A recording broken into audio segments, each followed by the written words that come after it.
میں نے وہاں کی کھڑکی سے دیکھا مئی کے برف پوش پہاڑ آپ کو بھول جائے اتنے ٹھنڈے علاقے کا رہنے والا امام ابن ماجہ قزوین،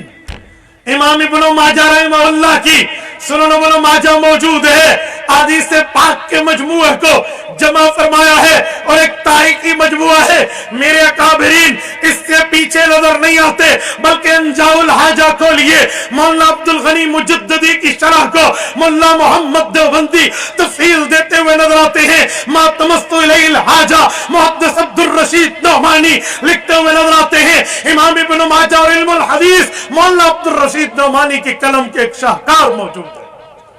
میرے دوستو یہ تو سیاست کی بات تھی، اگر میں اس سے بھی آگے چلنا چاہوں مجھے وقت اجازت نہیں دے رہا، میں چل سکتا ہوں، میں آخری بات کر رہا ہوں۔ علماء احناف جتنی روایات پر عمل کرتے ہیں، نماز کا مسئلہ یوں ٹوٹی یوں ہوئی، وضو کا مسئلہ یوں ٹوٹا یوں ہوا، زکات یوں فرض ہوئی یوں نہ ہوئی، روزے کا مسئلہ، قربانی کا مسئلہ، نکاح کا مسئلہ، طلاق کا مسئلہ، صبح کے مسائل، شام کے مسائل، دن کے مسائل، رات کے مسائل، شادی کے مسائل، عدت کے مسائل، میراث کے مسائل، جائیداد کے مسائل، کاروبار کے مسائل، جہاد کے مسائل، اذان کے مسائل، تمام کے تمام دین کے مسائل کو جو لکھا ہے یہ مولانا امین صفدر اکاڑوی رحمہ اللہ کی تحقیق کے مطابق 12,90,000 مسائل پر مشتمل اسلامی لا، اسلامی قوانین کے مجموعے کا نام فقہ حنفی ہے۔ فقہ حنفی یہ شروع ہوتی ہے کتاب الطہارہ پہ، ختم جا کے ہوتی ہے کتاب المیراث، کتاب الفرائض اور مسائل شتہ پہ۔ آج لوگ کہتے ہیں تم حنفی مسئلے پہ عمل کرتے ہو، تمہارے پاس حدیث کی دلیل، قرآن کی دلیل،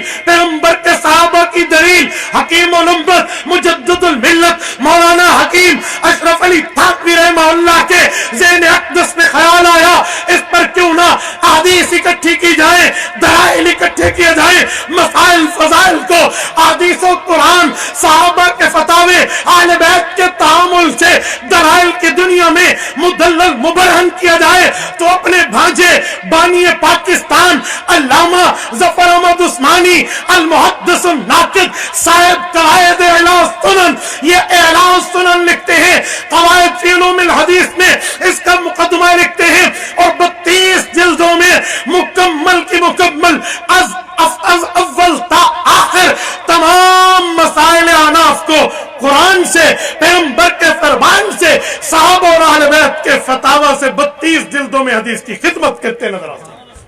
یہ اس دھرتی کا ایک انمول کارنامہ ہے، یہ اس دھرتی کا ایک وہ کارنامہ ہے جسے رہتی دنیا تک ایک سنہری حروف سے یاد کیا جائے گا۔ میرا دامن